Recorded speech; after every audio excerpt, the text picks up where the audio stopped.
Bon, vous avez sans doute remarqué qu'on a un abbé parmi nous.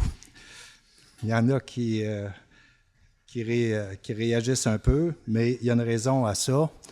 On honore la mémoire de M. Lehir, et puis on a l'abbé M. Daniel Couture, qui est né à Sherbrooke, qui a voyagé par le monde, qui a passé par l'Asie, puis qui est maintenant basé à Saint-Césaire. Alors donc, pourquoi, quel est le lien avec Richard? C'est que M. l'abbé est membre de la fraternité Saint-Pédis, et la fraternité Saint-Pédis sont ceux qui ont refusé les réformes de Vatican II, qui sont demeurés dans la doctrine de l'Église d'avant. OK? Et puis, ce sont ceux qui ont demeuré les gardiens de notre histoire. Et c'est ce qui nous avait amené, moi et M. Lehir, à aller à la rencontre de la fraternité et de l'abbé Couture. Alors, suite à cette rencontre-là, M. Lehir avait gardé une très haute estime de M. l'abbé. Et donc, je vous présente M. l'abbé Couture.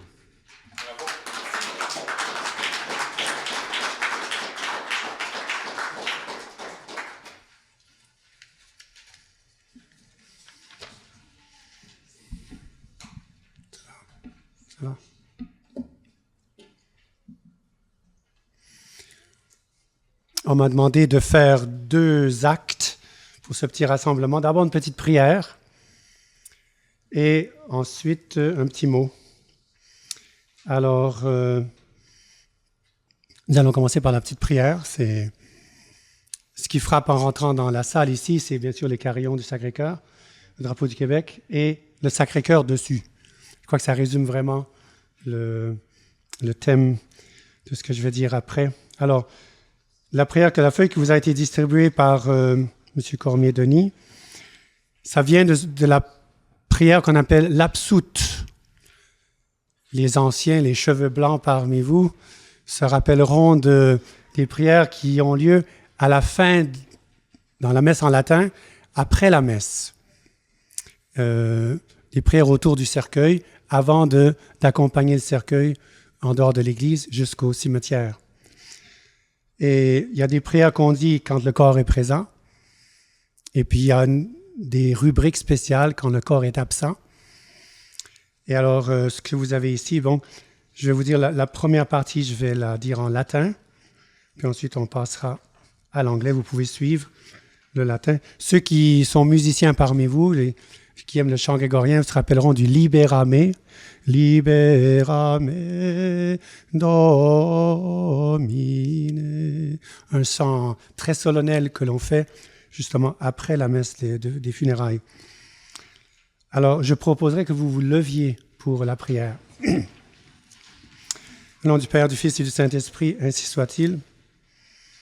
Donc, vous avez la page qui commence avec « Délivre-moi, Seigneur ».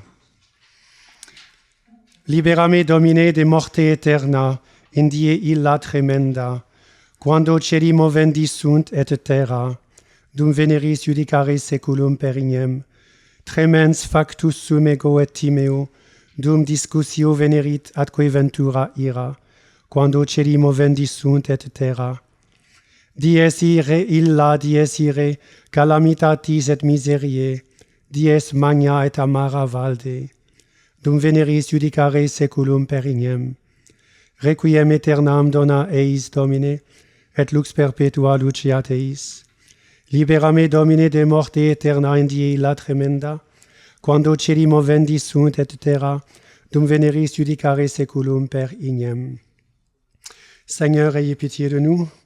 Ô Christ, ayez pitié de nous. Seigneur, ayez pitié de nous. Et on dit en silence le Notre Père.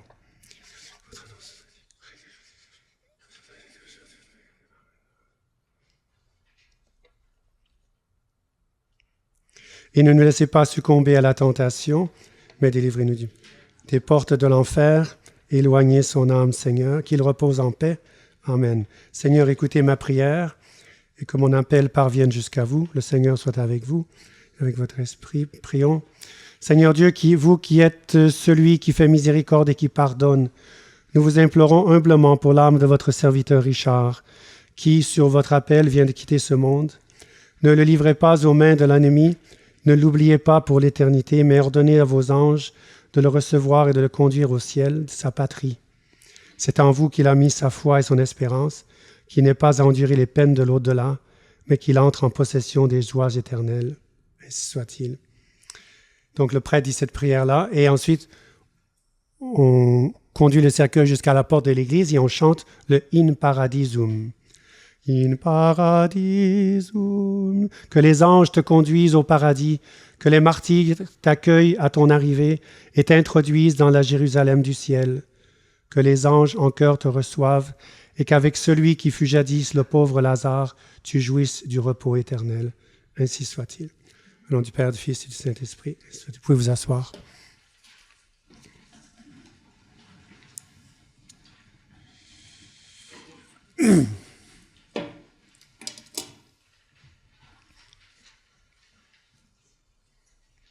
Alors, je remercie M.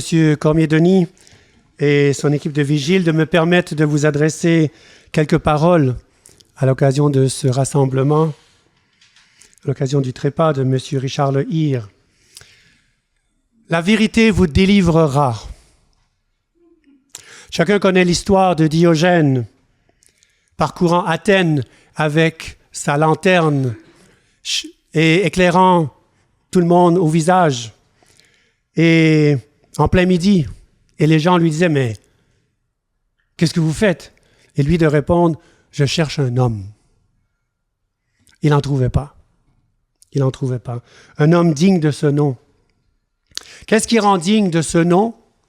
Sinon, ce qui distingue l'homme du reste des créatures. L'homme, c'est un être rationnel. Notre intelligence qui résonne, c'est unique dans tout l'univers. Et nous avons un intellect donc qui résonne, qui cherche la vérité, qui est l'objet et la nourriture de l'intellect, et qui, l'ayant trouvé, se soumet à la vérité. Et c'est encourageant de voir un homme du calibre de M. Le Hire à la recherche de la vérité, la découvrir et ensuite ajuster sa vie selon ses découvertes de cette vérité. Ajuster ses pensées et en conséquence corriger le tir de l'orientation de toute sa vie et ainsi aussi découvrir de vrais amis. Amicus Plato, sed magis amica veritas, disait Aristote il y a longtemps. J'ai beaucoup d'amis, mais mon ami préféré, c'est la vérité. Ma meilleure amie, c'est la vérité. Et c'est le point que je voudrais souligner ce soir. Car c'est important et encourageant de voir des hommes dans notre société canadienne-française, des hommes qui montent au créneau du château fort de la vérité. C'est ce qui manque.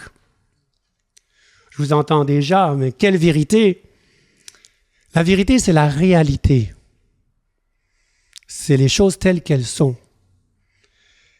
Rien d'autre, en tout domaine, que ce soit domaine philosophique, domaine médical ou domaine historique, religieux, et ainsi de suite. Je n'ai pas bien connu M. Le Hire, puisque j'étais absent pendant de longues années du Québec, mais ayant revenu en 2014, je me suis intéressé un petit peu à ce qui se passait au Québec, puis voulant aussi un peu rentrer dans ce combat. Alors, la Providence l'a conduit jusque chez nous, à Saint-Césaire. Et il est venu aussi à un de nos petits congrès que nous avons organisés, nous avons chaque année, les Journées québécoises du Christ-Roi. Ayant parcouru certains de ses articles sur le site de Vigile Québec, j'ai trouvé justement ce chemin, cette découverte de la vérité. C'est assez impressionnant, surtout pour un qui n'était pas là dans les années 80-90. Le 26 mars 1997, à l'Assemblée nationale, M. Le Hire, député d'Iberville, propose une motion qui demande que soit condamné le nationalisme éthique sous toutes ses formes et l'utilisation par qui que ce soit de ces thèmes, de ses stratégies et de son langage. Voilà la motion qu'il proposait. Et dans son intervention, il dit, je cite, « Notre histoire, à cet égard, récèle quand même quelques pages assez tristes et même gênantes. Il y a eu des propos qui ont été tenus à une certaine époque par une frange d'intellectuels catholiques au Québec, à la tête desquels on trouvait le chanoine Groux. 1997.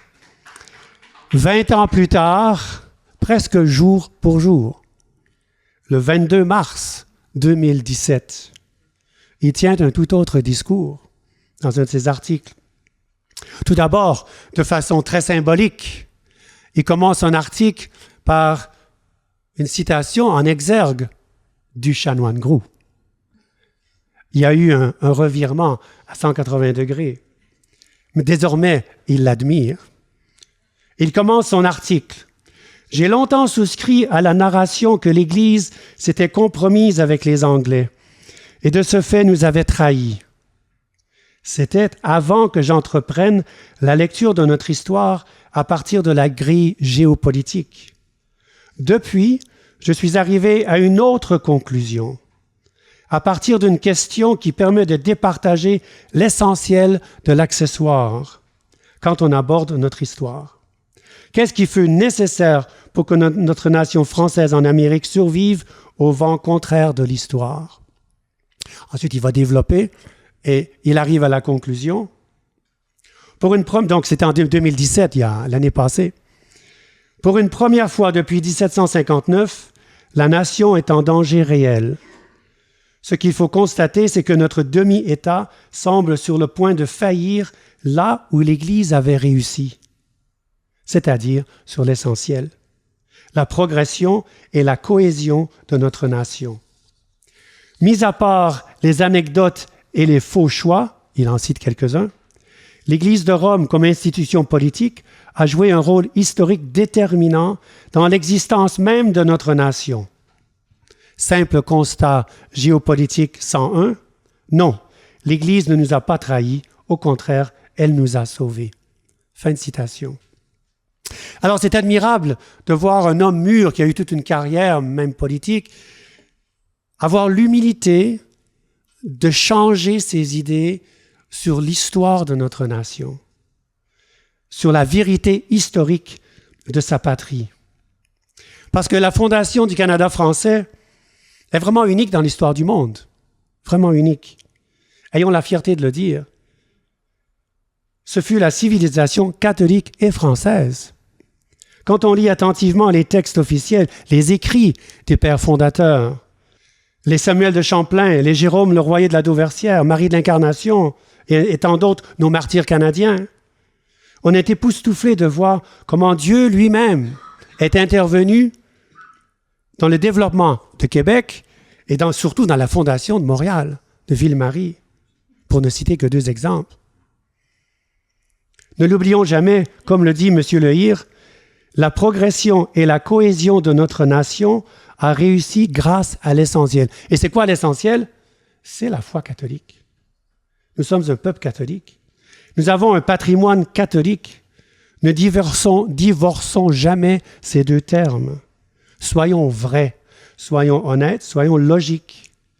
Si nous voulons réussir dans notre combat pour sauver le patrimoine, nos valeurs, nos institutions, nos mouvements, nos crucifix, le nom de nos villages, le nom de notre fleuve, il faut que ce soit un combat pour la foi catholique. C'est l'âme du patrimoine. Le patrimoine a un corps et il a une âme. Soyons logiques dans la vérité. Rappelez-vous, qu'est-ce qu'un homme? C'est un homme rationnel, qui raisonne, qui arrive à des conclusions. Dans la vérité et dans la morale aussi, car la morale suit la doctrine. Agere sequitur esse, on dit en philosophie. On agit comme on est, selon notre nature. Et la crise morale que nous vivons au Québec en ce moment, dans notre belle province, vient de l'abandon de la vérité doctrinale. C'est clair. Si la famille, par exemple, ne vient pas de Dieu, d'où vient-elle? Des hommes. Si elle vient des hommes, les hommes peuvent la redéfinir. Tout tombe par terre. Et cela est faux. La famille est quelque chose de naturel. Donc, elle vient de Dieu, Et ce que Dieu a uni, que l'homme ne le sépare pas, ne le redéfinisse pas. Or, la belle famille canadienne-française fut la souche et la force de notre peuple. C'est connu dans le monde entier. Même dans les écrits des papes, on parle des familles canadiennes. C'était nos belles grandes familles, c'était extraordinaire. Malheureusement, en tout cela, nos évêques d'aujourd'hui ne nous aident pas. On aurait besoin aujourd'hui d'évêques tels Monseigneur de Laval, Monseigneur Laflèche, Monseigneur Bourget, pour remonter notre société. C'est ce qui manque. Monseigneur Marcel Lefebvre, le fondateur de la Fraternité Saint-Pédis, dans un sermon historique en 1979 devant 20 000 personnes à Paris, lançant une croisade des chefs de famille qui ont une grande responsabilité dans la crise religieuse et dans la crise sociale que nous vivons. Et ce qu'il disait aux Français, il le dit aux Canadiens français. C'est pour ça que je vais vous citer quelques lignes. Vous, chefs de famille, vous n'avez pas le droit de laisser votre pays envahi par le socialisme et le communisme. Et aujourd'hui, il ajouterait l'islam. Vous n'en avez pas le droit ou vous n'êtes plus catholique. Vous devez militer au moment des élections pour que vous ayez des maires catholiques, des députés catholiques, et qu'enfin la France, ou la Nouvelle-France, et la Nouvelle-France, redeviennent catholiques. Ce n'est pas faire de la politique, cela. C'est faire de la bonne politique. La politique comme l'ont fait les saints, comme l'ont fait les papes qui se sont opposés à Attila, comme Saint Rémy qui a converti Clovis, comme Sainte Jeanne d'Arc qui a sauvé la France du protestantisme. Finalement, nous sommes ici pour rendre un témoignage posthume à M. Lehir. Defunctus aduc loquitur. Il est mort, mais il nous parle encore.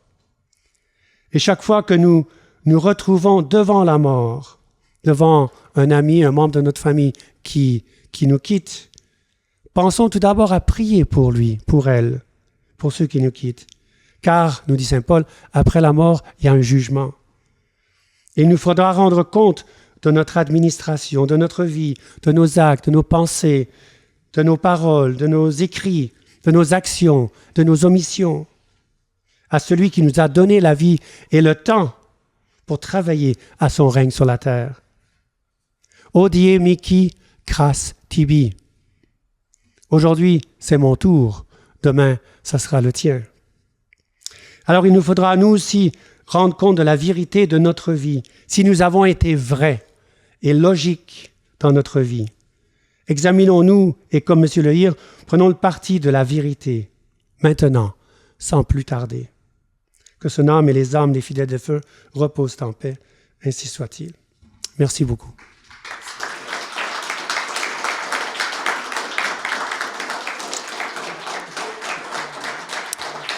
Je voudrais ajouter un petit mot à la demande de M. Cormier-Denis. Je voudrais proposer une messe pour M. Lehir. Nous avons une église ici sur la rue Dante, 166 rue Dante, et ce sera le 21 décembre. Ça sera affiché sur le site de Vigile. Le 21 décembre, c'est un jeudi, à 20h. Donc, c'est un peu tard, mais pour faciliter que le plus de monde puisse venir. Donc, je répète, le 21 décembre, quelques jours avant Noël, un jeudi, à l'église Saint-Joseph, 166 rue Dante. Merci beaucoup. Pardon?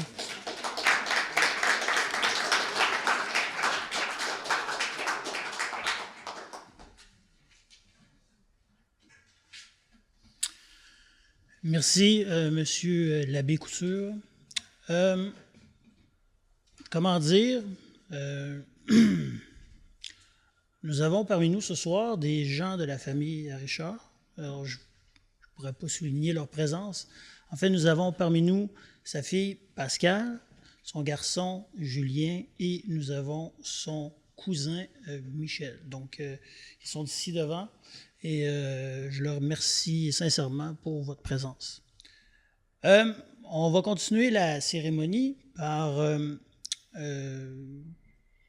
la présence d'un ami et d'un collègue de Vigile qui a tenu, à l'époque de Richard, le phare avec Richard.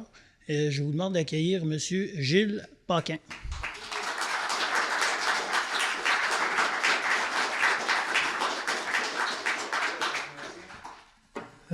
Bonsoir tout le monde. Je suis heureux de parler de Richard parce que j'ai travaillé avec lui pendant presque 4 ans. C'était un travail quotidien, puis c'était un tourbillon à suivre. On s'appelait plusieurs fois par jour parce qu'il était en train de reconstruire l'équipe de vigile. En fait, il n'y avait pas d'équipe du temps de M. Frappier. Il y avait des collaborateurs qui envoyaient des papiers, puis M. Frappier dirigeait tout. Alors Richard, quand il a pris sa place, faisait la même chose. Alors il menait tout. Mais c'est devenu un fardeau à un moment donné. Alors il cherchait des gens pour faire une équipe. Et ça donne que je l'ai rencontré à ce moment-là, lors d'une conférence organisée par le Bloc sur le plateau. Et puis là, il m'a dit, qu'est-ce que vous faites, vous, là? Vous êtes retraité? Oui, j'ai besoin des gens comme vous, là, qui ont du temps libre. Alors, j'ai dit, je peux vous aider quelques mois. Ça a duré 4 ans. Mais c'est un plaisir en même temps. Mais en même temps, comme ancien journaliste, après 35 ans, je voulais pas continuer à écrire un autre 35 ans. Alors j'ai dit, après 4 ans, je pense que là, j'ai fait ma part. Trouve d'autres victimes. Mais il y en a trouvé d'autres. Il avait trouvé Gilles Toupin, qui voulait être ici ce soir, et qui malheureusement ne pouvait pas venir parce qu'il était retenu à Québec, qui m'a envoyé quelques notes que je vais vous relire de sa part.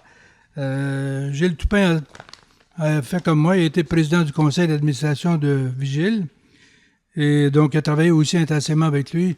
C'était la même chose, on faisait la même chose. Il voulait faire de Vigile un quotidien. On n'avait pas l'équipe d'un quotidien, évidemment, on était une équipe très restreinte. Alors, on s'appelait, puis on échangeait beaucoup, on faisait le tri des nouvelles de la journée, on écrivait des papiers, on écrivait des éditoriaux, et faisait la mise en page, notre metteur en page est là maintenant, et c'était comme ça. Alors, je vous lis la lettre de Gilles Toupin, qu'il adresse d'ailleurs à cher Pascal et cher Julien. Il dit que son histoire a commencé avec Richard au moment où il venait de lire son livre sur François Legault, Le Mirage François Legault. Il a appelé Gilles pour lui en parler, et il l'a invité à collaborer avec Gilles lui aussi, en disant, de toute façon, ton ami Paquin est déjà là, donc tu es aussi bien de venir. Puis Gilles, il a fait la même chose, lui il a dit, je veux faire ça, mais j'ai écrit moi aussi pendant 38 ans, je ne veux pas nécessairement écrire encore quotidiennement. Mais ça a été le début d'une belle aventure, aussi le début d'une solide amitié. Parce qu'on ne pouvait pas demeurer juste des collègues de travail. Avec lui, on devenait des amis assez chaleureusement. On allait manger ensemble, on prenait un verre ensemble, on parlait de politique, bien sûr, mais on parlait aussi de bonnes tables, on parlait de voyage, on parlait de littérature, on parlait de toutes sortes de choses, parce qu'on voulait faire l'indépendance dans la joie. C'est ce qu'il disait. Puis je partage son avis. C'est pas nécessaire que ce soit triste quand on veut brasser les structures politiques. Alors, il trouvait que, moi je partage son avis, que Richard était fascinant et passionné et habité par l'amour de la patrie. Il était certes tenace dans ses opinions, très tenace dans ses opinions, il fallait discuter ferme pour lui tenir tête. J'ai eu des prises de bec, Toupin aussi, mais le lendemain, il nous rappelait, puis on continuait comme si de rien n'était. Donc, il y avait le cœur généreux. Au cours des années, on a développé une immense admiration pour lui. Puis, il nous manque beaucoup maintenant. Même après que j'ai terminé mon travail quotidien avec Vigile, je continuais à l'appeler. Quand il se passait quelque chose, je l'appelais assez souvent. Qu'est-ce que tu penses de ça? Lui me donnait son point de vue, puis on discutait encore une fois. Il fallait mettre, à un moment donné, mettre le haut là. Après quelques années, c'est pour ça que Toupin, comme moi, on a dit, on peut pas suivre son rythme. Mais Richard est resté présent. Il continuait lui aussi à nous considérer comme des amis, puis nous appelait aussi. Si je l'appelais pas assez souvent, il m'appelait. Et la même chose pour Toupin. Avec la délicatesse qu'on connaît, il demandait des nouvelles de notre famille, de nos épouses. Et il y avait beaucoup d'admiration pour Jamila, l'épouse de Toupin. Donc, il discutait avec elle aussi de politique. Même quand on allait chez Toupin pour faire une réunion, ça devenait un débat aussi avec eux aussi sur toutes sortes de sujets. Puis c'était un homme loyal. Donc, on appréciait parce que quand on comptait sur lui, il disait, je vais le faire, je le fais, je vais l'écrire, votre papier, je vais vous le donner. Si ça prenait jusqu'à 3 heures du matin, il le faisait.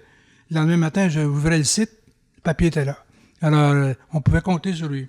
Donc, il fallait qu'on donne le même traitement. Il fallait quand on promettait un papier, il l'attendait le jour promis. Ça, on le faisait. Donc, mais son immense culture, son expérience, sa maturité avait de quoi nous combler. Et puis, il avait, comme Toupin disait, de l'élévation. Il raconte qu'un jour, lors d'un coup de fil à la maison, il entend une musique en arrière-fond, puis il demande à Toupin, « Qu'est-ce que tu écoutes? » Il dit, « J'écoute Glazunov. » « Glazunov? Je sais pas grand monde qui écoute Glazunov. Mais qu'est-ce que tu connais de Glazunov? Ben, voyons, les Québécois connaissent tous Glazunov, au moins un de ses thèmes. Qu'est-ce que c'est? Ben, le thème des histoires, des belles histoires des pays d'en haut, c'est tiré d'une pièce de Glazunov. Alors, moi, je ne le savais pas. On apprenait comme ça avec lui. Donc, c'était un plaisir de le fréquenter. Sa culture musicale, littéraire, classique et cinématographique, on peut discuter de toutes sortes de sujets. Je vous raconterai pas aussi ses talents culinaires, parce que ça, chez Vigile, les gens de Vigile, c'est un plaisir d'aller manger à la table de Richard, parce qu'il cuisinait avec sa mère, évidemment, puis il faisait des bons petits plats, mais même des grands plats. Je me souviens de festins. Puis quand on allait chez Toupin, on apportait aussi, on arrêtait à la boulangerie, on était à la pâtisserie, on arrêtait un peu partout. Puis on contribuait ensemble à faire des assemblées d'administratifs. L'administration, on prenait une demi-heure, puis le repas, le reste. Mais c'était l'indépendance dans la joie, comme je vous dis. Et la politique, il en mangeait. Matin, midi et soir, quand c'était pas en pleine nuit. Oui, il appelait des fois à 11 heures le soir. J'ai pensé à quelque chose, on pourrait... Alors là, ça pouvait durer un bout de temps au téléphone, mais il s'occupait pas de l'heure. Mais il y avait du flair. Il y avait une capacité d'analyse percutante, une plume remarquable, je dirais même redoutable. Puis l'instinct de décrypter à l'avance ce que les politiciens avaient fait, les effondrements aussi, leurs erreurs. Surtout nos camarades indépendantistes, ils rageaient de constater les tergiversations du mouvement indépendantiste qui repoussait toujours le pays à plus tard. Ça continue, hein? Je ne lancerai pas de flèche à Élysée, mais c'est le dernier qui a fait ça. J'espère que les autres ne font pas pareil. Hein? Qui reportent à plus tard les décisions. Alors, je m'arrête de terminer là-dessus en vous rappelant l'amour de la patrie qui l'habitait. C'est un homme qui a façonné ici au Québec et dans la France républicaine, sa France natale. Au cours d'une vie, nous croisons peu d'êtres lumineux comme lui. J'ai été privilégié de le trouver sur mon chemin, Toupin aussi, et d'avoir pu être honoré de son amitié. Et alors, avec toute la tristesse qui m'habite et qui habite son épouse Jamila, moi et la mienne aussi, nous offrons nos condoléances à la famille, et à vous, Pascal et Julien, et à toute la famille et ses nombreux amis, dont beaucoup sont ici présents. Je voulais ajouter quelque chose aussi, c'est que dans l'amitié qu'on a développée comme ça, c'est devenu un ciment qui tient toujours aujourd'hui, et je pense que je vous invite à rendre hommage maintenant au fondateur de... Le fondateur de Vigile, c'était Frappier, mais celui qui l'a vraiment porté après ça, puis qui l'a fait marcher pendant tant d'années, c'était Richard, et je le remercie aujourd'hui.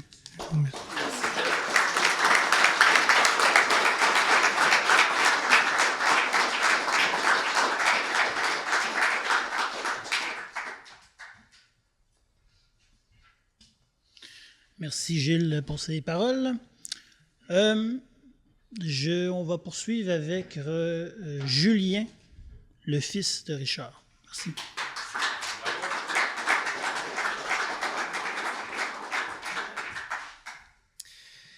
Bonsoir à tous. Justement, mon père avait perdu sa mère il y a 2 ans et demi et quand on était à l'église, il avait commencé en disant « Maman n'est plus ». C'était drôle d'entendre ça, mais aujourd'hui, curieusement, on se dit la même chose. Et là, honnêtement, je pense que ça, c'est une des choses que mon père nous a laissées à ma sœur et à moi, c'est que on n'était pas du genre à se jeter des fleurs. Mais moi, je trouve que la perte de mon père a été une très grosse perte. D'abord pour nous, aussi pour les gens autour de lui qu'il appréciait énormément à cause de leur gentillesse, ce qu'ils lui apportaient aussi. Vous avez été nombreux depuis presque 10 ans à le lire, à passer de nombreux commentaires. Ça m'arrivait moi-même, je les lisais. Je trouvais qu'il y avait beaucoup d'amour dans ce qui était écrit. Et c'est probablement une des deux choses qui faisait vivre mon père. Et justement, tout à l'heure, l'abbé Couture parlait justement de vérité. Comme beaucoup d'entre vous le savent, mon père a eu beaucoup de postes importants dans sa vie. Pas spécialement politiques, mais il y en avait. Et puis un jour, il a fait le fameux lancement, le fameux pas vers la politique. Il pensait servir une bonne cause. Et c'est là que malheureusement, il a fait ses très mauvaises expériences, à tel point que pendant longtemps, ça l'a profondément miné, puis à tel point le sujet de politique était devenu là, tabou, là, même en famille, là, on ne pouvait mais plus du tout aborder ce sujet-là, plus du tout. Et puis, un jour, après tant d'années, bien, c'est ce qui l'a d'ailleurs fait sortir de sa dépression. C'est là qu'il a découvert le fameux vigile, avec M. Bernard Frappier. D'ailleurs, quand lui-même est décédé, mon père avait eu énormément de peine. Il s'est dit qu'il reprenait le flambeau. Donc, je disais aussi la vérité parce que, justement, en politique, il pensait servir une bonne cause. Ça n'a pas marché. Et mon père, ma sœur et moi étions très présents autour de lui à cette époque-là, malgré le divorce de mes parents. Il n'avait pas eu l'appui et le soutien qu'il avait eu, étant donné la mauvaise expérience. Et donc, avec Vigile, il avait retrouvé cet équilibre-là parce que, justement, il était en quête de vérité. Il était comme ça, mon père. Vous allez peut-être dire que ça n'a pas de rapport, mais un peu après ma naissance, il avait une Peugeot, une 505, je crois. Tous les dimanches, il se mettait à ouvrir le capot, là. Hop, il démontait ça, là. Il nettoyait chaque pièce, il remontait après. Il voulait savoir comment fonctionnaient les choses. Mon père, c'était un curieux. Avec Vigile, c'est ça qu'il faisait. Quand j'arrivais à lui parler, il m'expliquait ça, là. Il faisait des 8-10 heures en ligne, là, soit pour faire des recherches. Il était dans ses textes, là. Il écrivait, il réécrivait. Puis, même arrivé après la diffusion, je lui disais « Ah, zut, papa, là, je viens de remarquer, là, t'as fait quelques fautes à ces endroits-là. » Il me disait « Ah bon? » Fait que là, je le lisais à mesure avec lui, puis il me disait « Ah, ben oui. » Il passait des heures, là, justement, à chercher. Et pour reprendre son expression, c'était comme un chat avec une pelote de laine, là. Alors, il jouait avec, là, jusqu'à ce qu'il envoie le bout, comme on dit. Et justement, on parlait de l'accueil de mon père, que ce soit en famille ou même entre amis, là. Quelqu'un pouvait arriver le soir et hop, ben venez donc vous joindre à nous, là. On était en train de passer à table. Il a vécu ça avec mes grands-parents quand ils ont déménagé de France, sont allés à Arvida. Il recevait beaucoup de monde, là, parce que mon grand-père, donc le père de mon père, avait connu la guerre, donc c'était un peu le même principe. Mais un peu plus sophistiqué, si je puis dire. Là, on n'était plus la soupe de cailloux, comme il a même répété cette blague-là. Alors, mon père, c'était comme ça. C'était quelqu'un qui avait son orgueil, son humilité. Il n'aimait pas vraiment demander les choses, mais il savait qu'il était bien entouré. Et avec mon père, je disais ça à quelqu'un juste avant, c'était quand moi je voulais souvent lui parler, des fois on s'apprenait des choses, lui puis moi. D'ailleurs, un jour, au début des années 2000, je lui ai dit, je ne sais plus dans quelle discussion, « Tu sais, papa, tu pourrais être surpris d'apprendre que moi-même, je pourrais t'apprendre des choses. » Puis on connaît mon père quand il sait ce qu'il a fait. Il m'a dit, « Oublie ça, tu m'apprendras jamais rien. » il était comme ça, papa, on va se le dire. Il avait son orgueil. Puis, quelques années après, c'est ça, il avait découvert justement quelque chose à mon sujet. C'est assez gros d'ailleurs. J'étais ce qu'on appelle un autiste Asperger. Alors, c'était quelque chose qu'il ne connaissait pas, parce que c'était pas des plus populaires à l'époque. Ça devenait un peu plus courant sur la place publique. Alors, c'est là que mon père a appris. Ça fait partie des relations humaines. Des fois, on se dit, comment il pense, là, lui? C'est pas ça du tout. Alors, avec mon père, curieusement, un jour, on apprenait chacun de l'autre, je disais. C'était comme lire une encyclopédie, mon père. Puis surtout, bien avant la politique, il avait été enseignant. Puis d'ailleurs, une fois, il y a 1 an et demi environ, c'était la fête du conjoint de ma sœur. Les 2 pères étaient présents. Ils avaient longtemps discuté ce soir-là. Puis le soir, j'avais dit justement à Étienne, avais-tu remarqué ça, que nos 2 pères, quand ils expliquent quelque chose, ils commencent souvent par, d'abord, ce qu'il faut comprendre ou ce qu'il faut savoir. Il était comme ça, mon père. Il aimait ça expliquer. Il était comme un livre ouvert. Et donc, ce qu'il a laissé comme héritage à ma sœur et à moi, c'est la quête de la perfection. Tu sais, je lisais, il m'a fait découvrir le dialoguiste français Michel Audiard. Alors, Audiard, il avait sa langue bien à lui. Puis, on parle aussi au Québec la langue de Tremblay, parce qu'il y a la langue de Molière pour dire la langue en France, donc la langue de Tremblay ici. Mais je crois qu'il mériterait une langue qu'on pourrait appeler la langue Lehir. Pourquoi? Parce que c'est la langue où justement, on se reprend, puis notre langue, là, malgré tout, c'est notre fierté. C'est important de la préserver. Ça fait un peu partie du patrimoine. C'est important de la préserver. Quand un commerçant vous parle en anglais, là, non. Mon père était comme ça aussi. Je veux rien savoir de ça. Fait que... puis pour terminer, une avant-dernière chose, pardon. Une des fois qu'on s'était disputé, mon père et moi, je trouvais qu'il avait dit quelque chose qui n'avait pas de bon sens. J'ai dit, ben là, papa, tu t'attends peut-être à une médaille? Fait que là, il ne savait pas quoi me répondre. Fait que là, maintenant, avec ce qui vient de se passer, moi, je trouve qu'avec ce que mon père a vécu, puis ça, je l'ai dit après sa mort, c'était un homme qui était capable de soulever des montagnes. Alors, il mériterait la médaille de l'endurance, la persévérance, de la garde de l'intégrité, parce que c'est pas les occasions qui ont manqué, puis jamais mon père s'est laissé avoir là-dedans. Il était avocat, donc il était conscient de ce qui pouvait arriver. Donc, l'intégrité et la recherche, la quête de l'amélioration, quitte à ce que ce soit la quasi-perfection.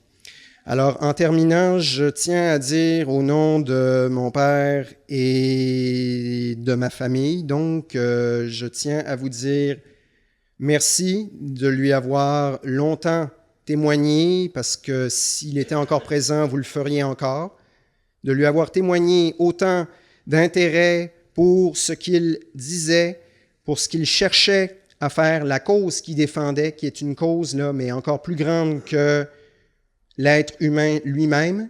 C'est vraiment la quête de la vérité. Donc, au nom de mon Père, je vous dis merci à tous de l'amour que vous lui avez témoigné, de l'intérêt, que ce soit par les articles, les livres. Il y en avait d'autres qui auraient pu s'en venir. Est-ce qu'ils vont voir le jour? Va savoir. Donc, merci à tous, au nom de mon Père.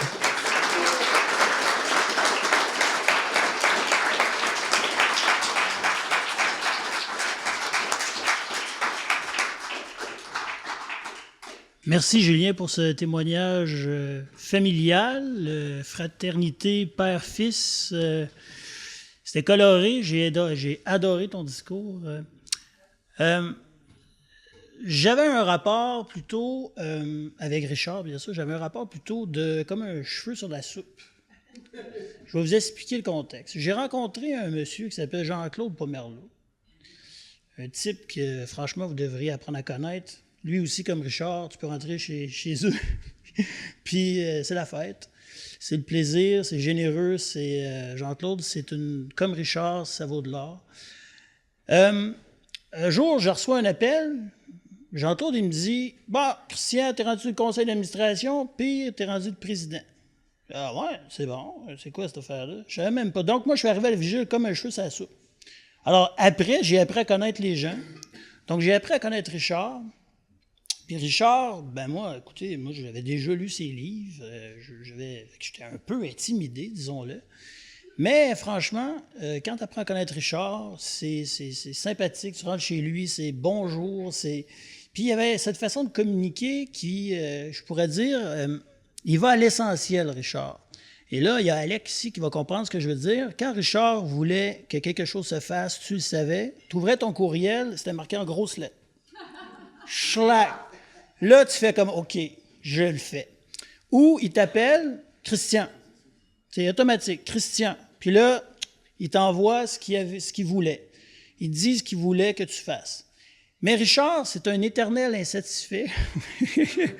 Alors, il mettait son texte en ligne à 9 h. À 11h30, il est encore au téléphone avec lui en train de corriger des structures de phrases. C'était toujours interminable. Et sérieusement, ça va me manquer. Parce que c'est ce temps-là que j'ai passé avec Richard, j'ai appris à connaître, bien sûr, l'homme, mais j'ose dire, c'est devenu un ami avec le temps, donc ça va me manquer beaucoup. Et je fais la transition entre amis. Là, je demande à notre ami Jean-Claude Pomerleau de prendre la parole. Et puis, j'aimerais souligner... comprendre ou j'aimerais que vous compreniez en fait tout le processus en fait intellectuel entre deux personnes qui peut-être n'avaient pas à se rencontrer dans la vie, mais la vie a fait qu'elles se sont rencontrées. Merci.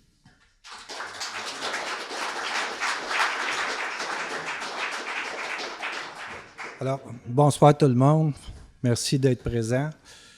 Il y a eu une cérémonie, une réunion intime dans la famille. Cette réunion-là, cet hommage-là, c'est celle des militants à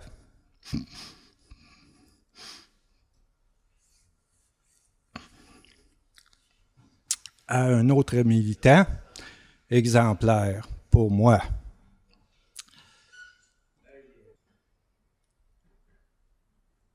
La fatalité nous a frappés, elle a frappé la famille, les amis proches, les militants qui le connaissaient, d'autres qui le connaissaient moins, mais qui savaient son désir d'aller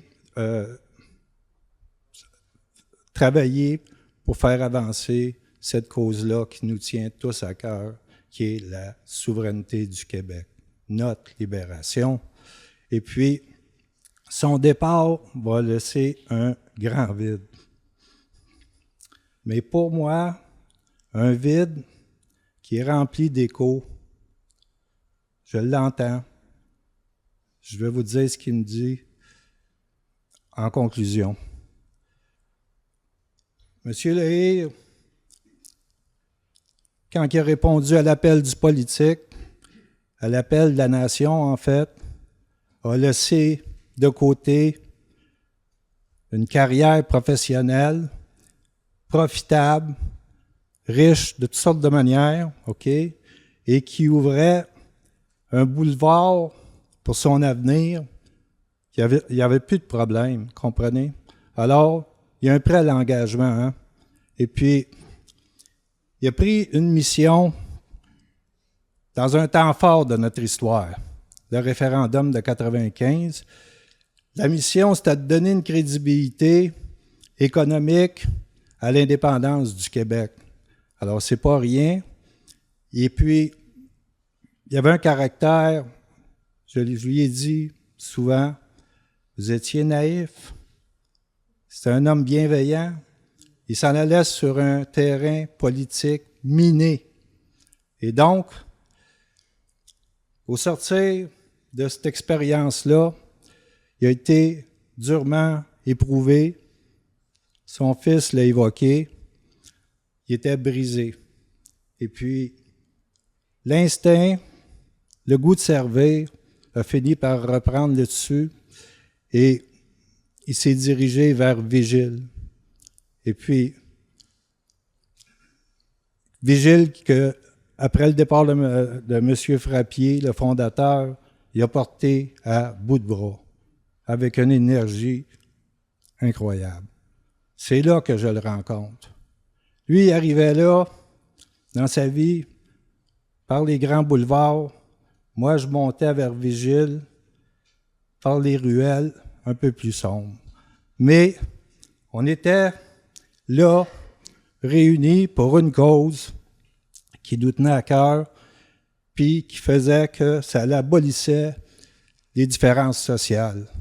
On était là comme des militants.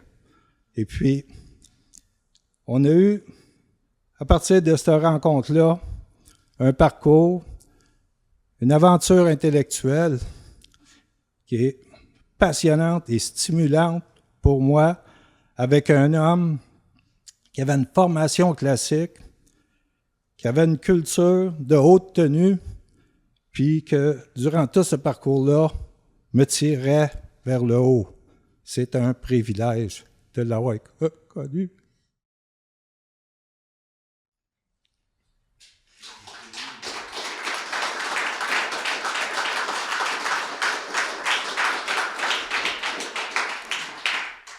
On a entrepris de comprendre la situation pour voir, trouver des clés pour sortir la nation du piège dans lequel l'histoire l'avait placée depuis 1760.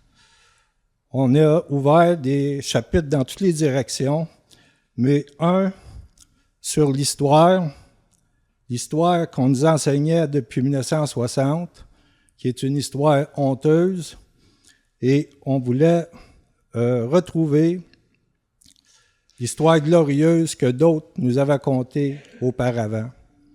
Et puis, on a revu, parce qu'il a fallu y arriver, sur ce parcours-là, une institution qui a joué un rôle déterminant dans notre existence même, comme nation, et puis c'était l'Église.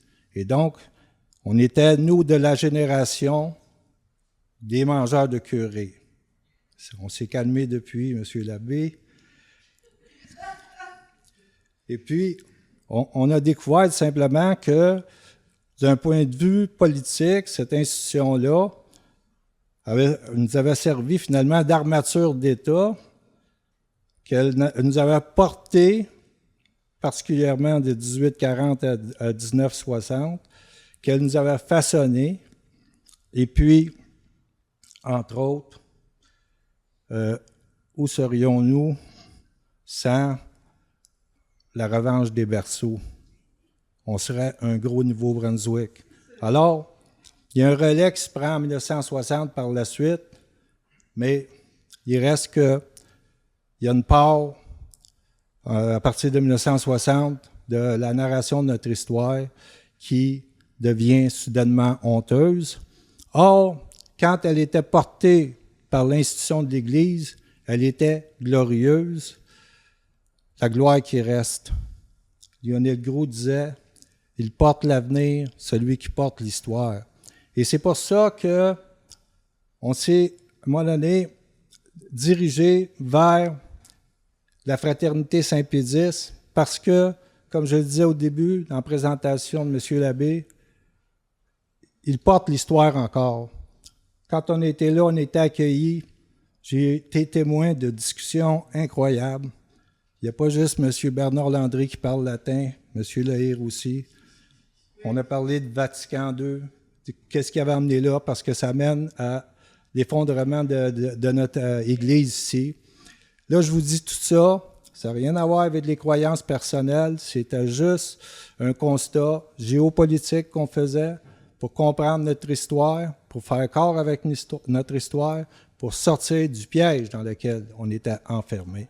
Et bien ça, c'était un des éléments. Alors donc, j'arrive, on a été accueillis, on a eu l'occasion d'aller dans des activités et puis de voir le drapeau du Sacré-Cœur, qui est l'ancêtre du drapeau du Québec, hein, Et puis, on a eu l'occasion d'entendre un historien, Jean-Claude Dupuis, qui, lui, quand il nous parlait de notre histoire, c'était une histoire glorieuse, et avec une démonstration dans les faits. Alors donc, c'est ce qui explique pourquoi M. Lehir avait une haute estime de M. l'abbé Couture. Et c'est ce qui explique sa présence ici.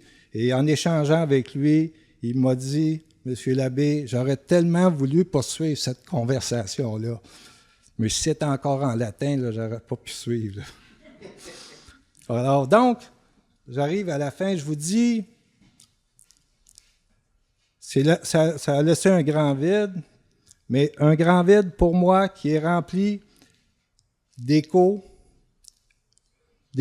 parce qu'on ne peut pas avoir été proche comme ça, avoir mené cette démarche-là ensemble, au point de vue intellectuel, pour mener une lutte, en fonction d'une lutte. On n'était pas dans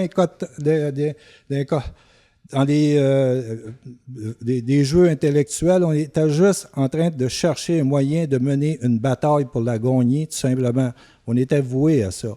Alors donc, on ne peut pas avoir autant partagé sur une si grande période au quotidien sans, à un moment donné, être habité par l'esprit de l'autre.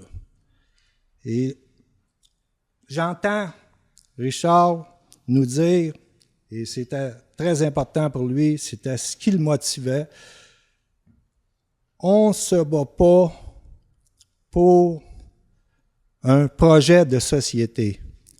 On se bat pour l'existence même d'une nation française en Amérique. C'est pour ça qu'on se bat, Jean-Claude.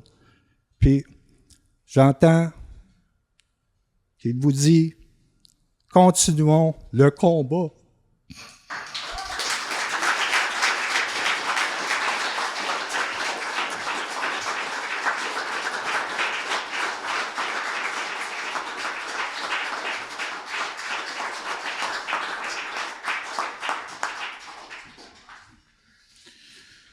Merci Jean-Claude pour ces paroles éclairantes et surtout touchantes. La cérémonie n'est pas tout à fait terminée. En fait, j'aimerais que lorsque nous allons quitter cette salle, j'aimerais qu'on puisse rester ensemble, qu'on puisse parler, apprendre à mieux se connaître encore, parce que c'était dans l'esprit de Richard, parce que Richard, quand tu allais chez eux, tu savais à l'heure que tu arrivais, mais tu savais pas à quelle heure tu quittais. C'était infini, en tout cas. C'était des longues soirées, plein de conversations. Donc, c'est un peu dans l'esprit que je voudrais qu'on reste ce soir. Donc, ce qui va se dérouler là, c'est que j'aimerais qu'on prenne 1 minute de silence pour qu'on puisse au moins admirer ou regarder Richard, en fait, la photo de Richard. J'aimerais qu'on prenne 1 minute de silence et ensuite qu'on quitte la salle un peu dans le silence, mais en même temps, on peut aussi parler puis recommencer tranquillement, pas vite, à reprendre vie et s'amuser. Alors, merci d'être là avec nous. Merci.